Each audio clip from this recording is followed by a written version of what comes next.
When we think of monsters in horror movies, we might think of Jason Voorhees, Michael Myers, Freddy Krueger, or movies like The Witch, The Exorcist, and Aliens. It's also true that every great movie has to have a great monster, but even more important is the writing. The modern writers like Stephen King, Dean Koontz, Rod Serling, and James Herbert all pay tribute to the early writers of the horror genre, and without a doubt, all mention these four as inspirational to their growth and work as writers. First up is Mary Shelley, author of the novel Frankenstein, story of a scientist playing God and unleashing a reanimated creature with a killer instinct, but a soft spot for children, until he doesn't. Go figure. You have to be crazy to write crazy, and Mary Shelley, wife of Percy Shelley, the well-known poet, was no exception. Mary was so in love with her husband that when he died, she kept his heart on her desk, wrapped in a parchment of one of his beloved poems. 3 years later, her novel Frankenstein was published in 1823. And until the day she died, she hoped science would reunite her husband's heart with a new body, kinda like Frankenstein. Number 2 on the list is Bram Stoker, author of Dracula in 1897. The work took 7 years to complete and was almost entitled Count Wampar. Little-known facts about Stoker include being bedridden and sickly as a child and was consumed with blood-borne sexual diseases. In 1890, he contracted syphilis from sleeping with prostitutes as to keep from impregnating his wife because of his obsession with coitus interruptus. His wife eventually divorced him. Though not listed on his death certificate, Stoker probably died from syphilis-related causes. It is thought that his obsession with blood spawned the novel about vampires, sex, and young women. Number 3 on the list, Edgar Allan Poe, author of The Raven, The Telltale Heart, The Pit and the Pendulum, and Murders in the Rue Morgue, is a complicated fellow. Born in Boston, Mass. in 1809 and named after a Shakespearean character, Poe was orphaned at the age of 4 and was adopted by John and Frances Allen. By the time he was 13, he had written enough poems to publish a book, but his headmaster convinced his stepfather not to allow the publication.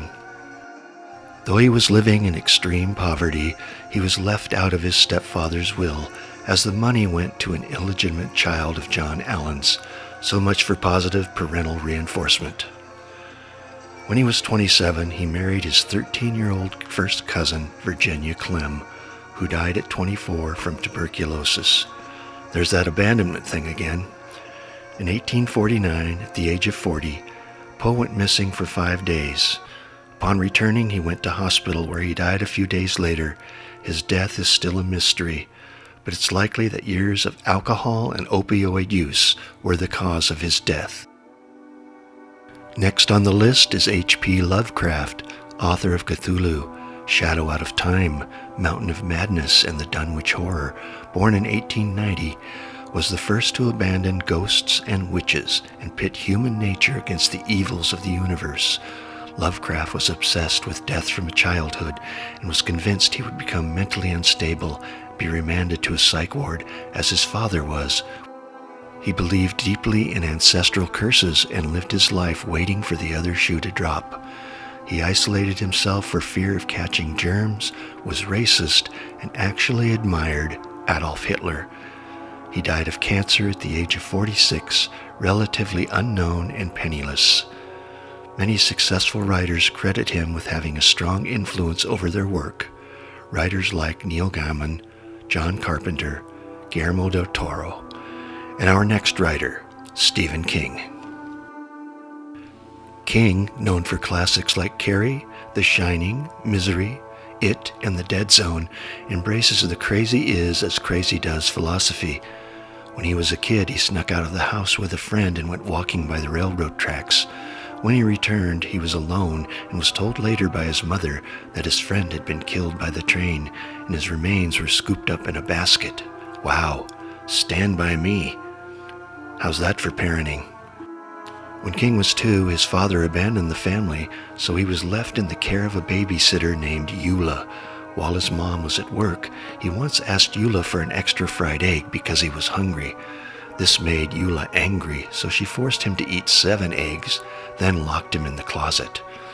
When his mother got home, she found Eula asleep on the couch and little Stevie locked in the closet, covered in vomit. Can you feel me? Are you starting to see what makes a great monster maker? While on vacation as a kid, the family arrived in Colorado a day before the season closed, and everything was covered up and put away except for the table they were eating at. It was dreary, creepy, and isolated. This is how the idea for The Shining came into being. As a side note, King did not like Jack Nicholson for the role of Jack Torrance. He thought he was much too animated, but would have chosen Robin Williams to play the subtle, introverted Jack Torrance. Those family vacations, they're a real treasure. Was it the hand of fate or destiny that led him to discover an old box in the attic filled with his father's belongings, of which included a dozen books by H.P. Lovecraft? King was convinced he would be dead at the age of 20, meeting his demise at the hand of a murderer. It's clear that being a little crazy and having traumatic childhood is just what the doctor ordered when it comes to creating and writing about monsters. In the end, the work speaks for itself, and the common thread in all the monster makers is a vivid imagination spurred on by obsessive behavior and the blessing/curse of being as close to crazy as the world will allow without throwing away the key. To quote our beloved Mary Shelley, "It's a perfect night for mystery and horror. The air itself is filled with monsters."